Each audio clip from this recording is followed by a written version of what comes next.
For 20 years, Martha Search has been told what to do and when. All those decisions will soon be hers alone.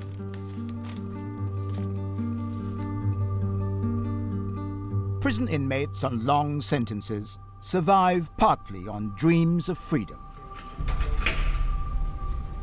But in August 2008, one female offender, Sarah Pender, actually broke out of Rockville. The convicted double murderer had earlier told me that her escape plan relied on the help of Officer Scott Spittler. Now, since September, we've been hot on the trail of a woman authorities have called a female Charles Manson. Now, recently she was added to the U.S. Marshals 15 Most Wanted list, making her the most wanted woman in America. But how on earth do the authorities explain the fact that she escaped? Lieutenant Brad Gray was on duty on the day of the breakout. Lieutenant Gray, what were your impressions of Sarah Pender while she was here? She was always trying to get an advantage over someone or something. It was always about, anytime you talk to her, if you ask her a question, she would typically respond with, "What's in it for me?" And when people, either say that or give you the impression that that's what they're trying to do, then it should put you on notice that, you have to be careful about how you're dealing with them. She got out through a back door in this recreation building. Having changed into casual clothes, she hid her prison uniform in the ceiling. The door alarms failed to go off, and a white van was waiting. With Pender crouching under the back seat, Spittler drove her out of the west gate and out onto the open road. What were your feelings about the fact that this was an officer with whom you had worked very closely, someone you knew, someone you had served with, and someone you respected as a colleague? Once we discovered that it was him that had driven Pender out of the facility, I was just absolutely sick, just sick to my stomach, physically sick, mentally sick over the entire episode. Sarah Pender proved to be, as you had probably thought when she came in here, that she was just as clever a manipulator as you had originally felt. Oh, absolutely. She has proven herself to be that time and time again, and that is probably the best proof of it right then and there. If you can convince an officer, someone who was trained not to do this, somebody who was trained to maintain the order and the peace of a facility, if you can convince that person to drive you out of a correctional facility, you can convince anybody to do anything.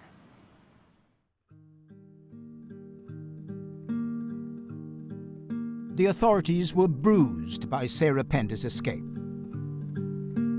She was put in solitary confinement and has now been here for almost 5 years, longer than any other female prisoner in the state.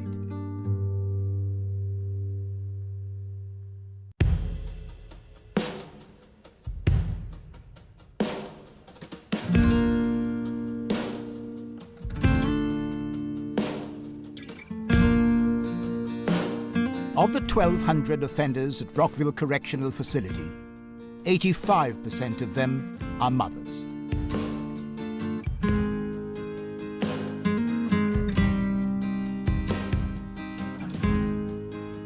I'm on my way to Dormitory 2, where new arrivals to the prison are housed. Thank you.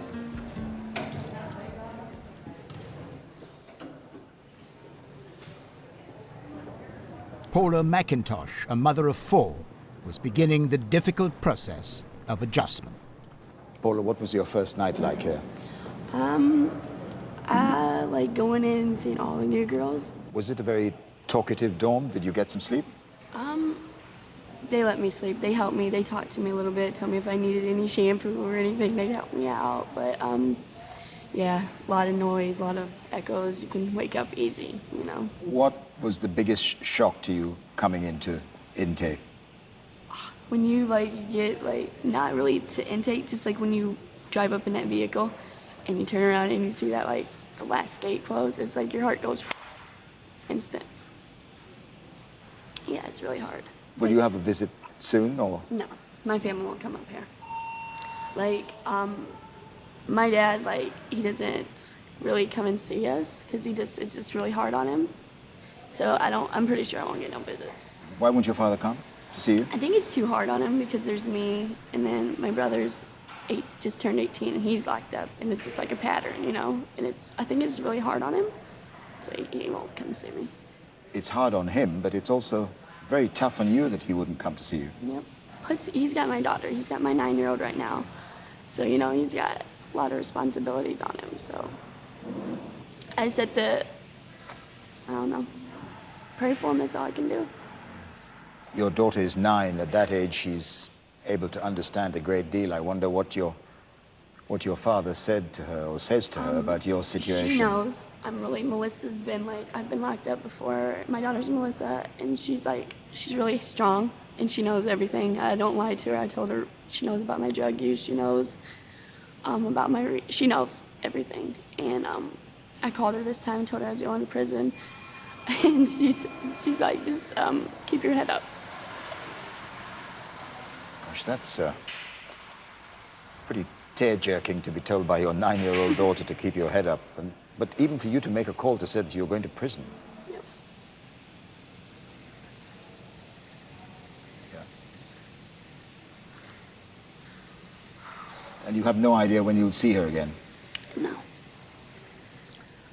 Her dad just got out of prison, and he's not seen her not one time. And she's 9, and I guess he's just like coming around. My dad's letting him come and see her, like visits. So that's like a big step for her too. When it's just like, and then it's like, I'm there and then I'm gone, you know? Well, I hope your time passes here very quickly, and I hope that you get a chance to be reunited with your daughter and your family. Thank you. Thank you very much for talking to me. You too. Thank you.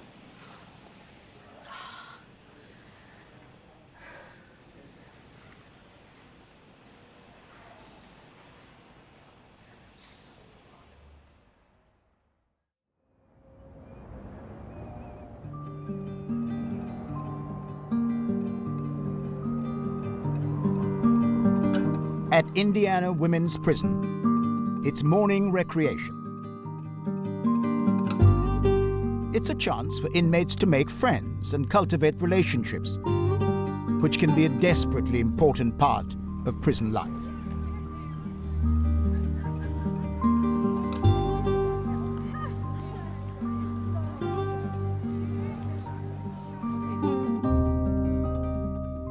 The most troublesome offenders have few opportunities to do that.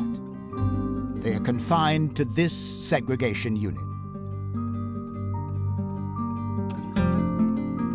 They have 1 hour out of their cells and are escorted, shackled, even to go for a shower. Sarah Pender's cell faces that of her friend, armed bank robber Desiree Hancock. Put your arms back out here then. This one? Yeah. I heard you tighten it up after I put it on you. All right, step back. Step out. But I notice you're opposite Sarah Pender. Yes, I love her. That's one of my very good friends, I would like to give her a lot of credit for partly the woman that I am today. Like when I get ready to show out or I get ready to snap, because this place will take you there, she'll be like, Desiree, shut up. Or shut up, go sit down. And I'll go sit down, I'll calm down. In a place like this, friend is not a word that you just throw around. And it's not something that you just say, because women are very vindictive creatures, and they're very fake, and they're very just catty. They will smile in your face and they will just be like, hey, and I just hope nothing but the best for you. And then you turn around and they done blue slipped you like 35 times and trying to get you and your girlfriend separated. How close do these relationships get? You mentioned women and her girlfriend. That's it's a pretty They get pretty deep. Pretty deep. Pretty deep. They get pretty deep. A lot of women don't come in here gay. I wasn't when I came to prison, but I am now. And you have become Yes, yes. a practicing gay? lesbian. Is that Yes, yes, I'm a lesbian. Uh-huh. Yes, I am. But you discovered that, or you became that I became when that you here. here, Mhm. when I you was came to married this. 3 years before I came to prison to a man. And, Okay. it's just, I don't know, loneliness is what started it. And then, I don't know, one thing led to another, and it may seem fake on the outside, but emotions and feelings are real. And you have had such a deep relationship in I've this. had two great loves. I've had a dozen relationships, but I had two great loves. And I have... In this prison. And I will say that I damaged both of them. I damaged both of them. How did you do that? How did you Just being a damage both cheater. of them? Being a cheater, a liar. It was like being a cheater and a liar.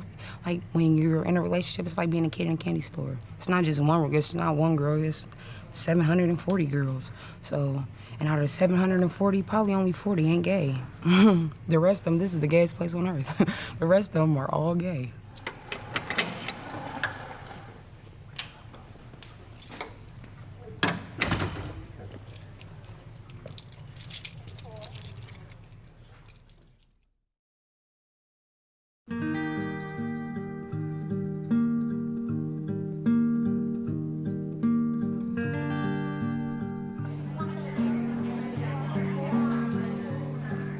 It's lunchtime on Unit 13.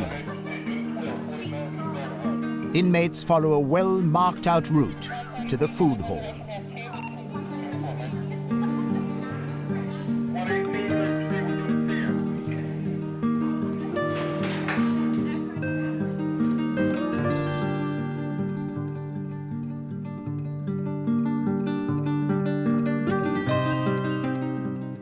I meet up again with Addie Hartz, who is hoping very